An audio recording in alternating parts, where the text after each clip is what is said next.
নমস্কার বন্ধুরা, সুস্মিতার গল্পের আসরে আপনাদের স্বাগত। আশা করি আপনারা সকলেই ভালো আছেন। আমি আজকে পড়ে শোনাচ্ছি শ্রী মানিক বন্দ্যোপাধ্যায়ের লেখা একটি ছোট গল্প, সাথী। বন্ধুরা, গল্পটা যদি ভালো লাগে প্লিজ প্লিজ প্লিজ চ্যানেলটাকে সাবস্ক্রাইব করতে ভুলবেন না। গল্পটাতে একটা লাইক অবশ্যই করতে ভুলবেন না।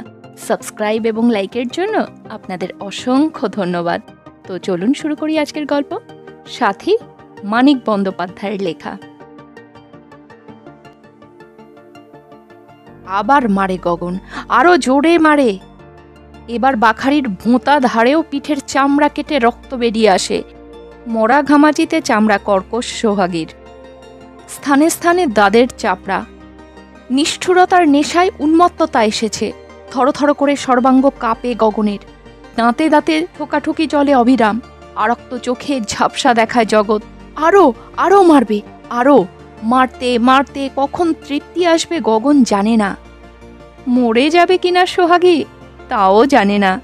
মেরে মেরে আজ সে ওকে টের পাইয়ে দেবে রোজগেরের স্বামীর কত জোর খাটে।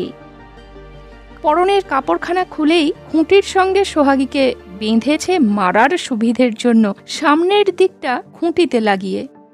মুখ দেখতে না পাওয়ায় শুধু কান্না আর কাতরানি শুনে তেমন যেন জুত হচ্ছে না। কান্না একটু ঝিমিয়ে আসায় প্রাণপণ শক্তিতে পাছায় আঘাত করে রক্ত ঝরিয়ে দেয় গগন। সামনে যায় সোহাগীর মুখখানা দেখতে। ঘাড় কাঁত করে দাঁত দিয়ে খুঁটির বাঁশটা কামড়ে ধরেছে সোহাগী। তাই তার এখন কান্না নেই। গলা থেকে শুধু একটা গোঁ গোঁ আওয়াজ বেরিয়ে আসছে।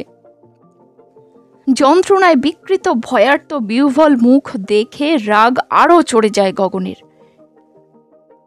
কড়া পড়া চাষারে হাতের প্রচণ্ড চড় বসিয়ে দেয় সোহাগীর গালে। আর খাবি চুরি কইরা? বড় আশ্চর্য ঘটনা ঘটে তখন। কেঁদে কোকিয়ে সোহাগী আবার মাপ চায় না, জানায় না সে মরে গেলেও চুরি করে খাবে না স্বামীর ভাগের অন্ন। বরং কাতরানি থামিয়ে আকাশে গলা চড়িয়ে ঘোষণা করে, খামু, চুরি কইরা খামু, খুন কইরা খামু। তার বেপরোয়া বিদ্রোহে একটু ভড়কে যায় গগন। থতমত লাগে। খাবি? খামু। কেন খামু না? ভাত না পাই দাও দিয়ে কাইটা তোমারে বেনুন রাঞ্জা খামু। এমন খিদে সোহাগীর, এমন বিদ্রোহ! ভাত না পেলে স্বামীকে কেটে মাংস রেঁধে খাবে। তারপর সোহাগী হাউ হাউ করে কাঁদে। এতক্ষণ পায়ে ভর ছিল, এবারে একেবারে গা এলিয়ে দেওয়ায় মরমর করে ওঠে ঘুণ ধরা বাঁশের খুঁটি। সুতরাং বাঁধনের কাপড়টা খুলে তাকে মুক্তি দেয় গগন। সোহাগী পায়ে কাপড় জড়াবার চেষ্টা করে না। হুড়মুড় করে মেঝেতে উপুড় হয়ে পড়ে মাটিতে মুখ গুজে থাকে। চাঁচের বেড়ার অসংখ্য ফুটো দিয়ে সকালের রোদ আর আলো সরু মোটা দীঘল হাত বাড়িয়েছে ঘরের ছায়াচ্ছন্ন গোপনতায়। এ যেন গভীর শোকাবহ অবস্থায় আনন্দ ভরা উৎসাহী প্রকৃতির মিতালি সংকেত। সারা রাত মাঠে ধান পাহারা দিয়েছে গগন। ভোরে ধান কাটতে কাটতে উৎসুক চোখে বারবার তাকিয়েছে গাঁয়ের পথের দিকে।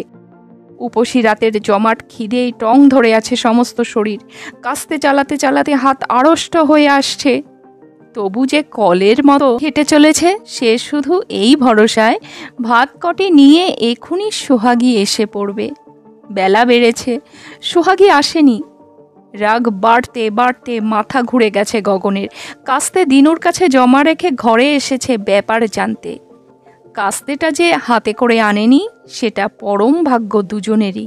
রাগের মাথায় গোড়াতেই সোহাগীর গলায় বসিয়ে দিতে পারত চকচকে কাস্তেটা। যে গলা দিয়ে তার ভাগের ভাত পেটে তল করেছে সোহাগী। এবার দ্রুত ঝিমিয়ে আসে গগন। রাগের জ্বালা, ক্ষোভের জ্বালা, নিষ্ঠুরতার উত্তেজনার সব জুড়িয়ে আসে। ঝিমঝিম করে মাথা। এক অকথ্য দুঃখের চাপ ঠেলে উঠতে যায় বুকের ভেতর থেকে। গলা ছেড়ে হাউমাউ করে একচোট কাঁদতে পারলে সে বেঁচে যেত। মাঠে ফিরে যাবে? পারবে।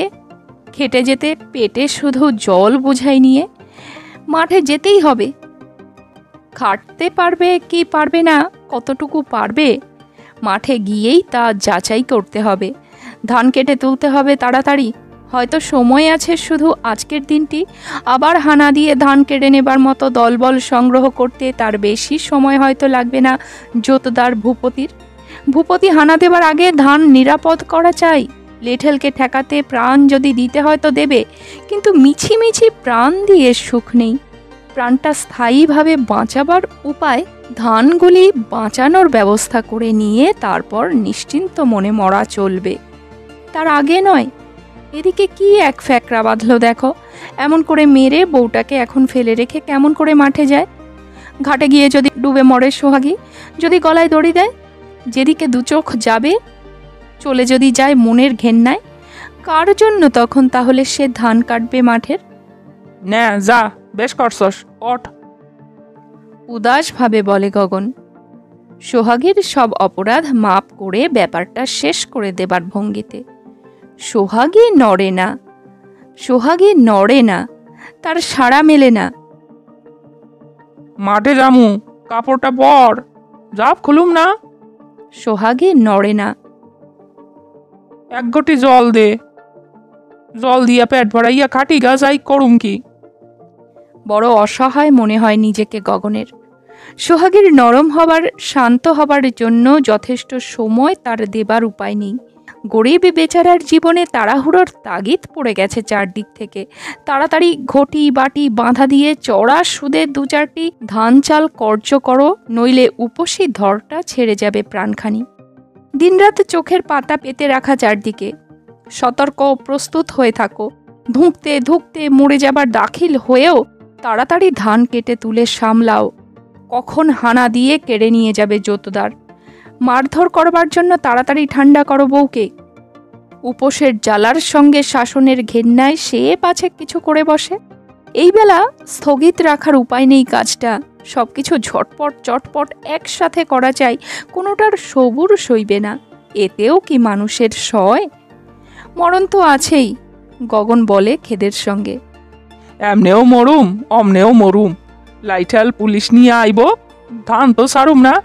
লাঠির ঘায়ে মাথা পাটবো, নয়তো গুলি বিঁধবো বুকের মধ্যে। মরুম ঠিকই, তুই এমন কইরা মারিস না। মাথা একবার উঁচু করে আবার সোহাগী মুখ গোজে। তাই কর তুই। ঝড়ের মতো নিঃশ্বাস ফেলে গগন। দাও দিয়া কাইটিয়া ব্যানন ডান দিয়ে খা আমারে। মাঠে মইডা পশুম কেন, শ্যাল শকুনে সিঁড়ে খাইব, তোর পেট বড়ুক। যাতা কইও না কইলাম। সবেগে উঠে বসে সোহাগী। মারছো ধরছো সইয়া গেছি, যাতা কইলে সমু না কইলাম। খানিক পরে সোহাগী জল এনে দেয় টিনের মগে। এক ঘটি জল চেয়েছিল গগন, সেটা নিছক অভ্যাস, ঘটি গেছে অনেকদিন আগেই। যাবার জন্য গগন পা বাড়িয়েছে। সোহাগী বলে, ভাত নিয়ে যামুনে। পাবি কই? পামু, চাইল জোগাড় করুম। মার খেতে খেতে যেভাবে সোহাগী বিদ্রোহ ঘোষণা করেছিল যে শুধু চুরি করে স্বামীর ভাগের ভাত খাওয়া নয়, ভাত না জুটলে গগনকেই দা দিয়ে কেটে বেনুন রেঁধে খাবে, তেমনি বিদ্রোহের ভঙ্গিতে সে ঘোষণা করে, চুরি কইরা পারি, ডাকাতি কইরা পারি, চাল জোগাড় করুম। নন্দিগো ঘরে কাড়ি কাড়ি চাল। দিব না, দিব না রে, দিব না। মাথা নাড়ে গগন। দিব না? না দিলে খুন করুম, দাও দিয়া গলা কাটুম। আম গাছটার পাশ দিয়ে রোদ পড়েছে শীর্ণ ক্লিষ্ট মুখে। কি যেন জল জলে সেই মুখেই কিসের পণ। শেষ রাত্রে কাঁপিয়ে শীত এখন মিঠে। নতুন করে আজ একবার মুগ্ধ হয়ে যায় গগন, নতুনভাবে তার বউয়ের চোখে চোখে চেয়ে। এদিক ওদিক থেকে সাড়া মিলছে মানুষের। রোগা গরুটির গলায় দড়ি ধরে নিয়ে যেতে যেতে দাঁড়িয়েছে কাটু শেখের বউ, গরুটিকে পথে পড়া নতুন খড় মুখে তুলে নেবার সুযোগ দিতে। তাকিয়ে আছে তাদের দিকে। আস্তে আস্তে আবার ঘরে ঢোকে গগন। শুই না যাও। সোহাগী কাছে এলে তার একখানা হাত গগন ধরে। জন্ম জন্মের দোষ ত্রুটি অপরাধ পাপের জন্য মার্জনা চাওয়ার মতো এক অদ্ভুত আবেগের সঙ্গে বলে, শোনো, তোমারে কই, আর মারুম না, গায়ে তোমার আর হাত দিমু না, তুমি যাই করো। কোনোদিন যদি তোর গায়ে হাত তুলি সোহাগী,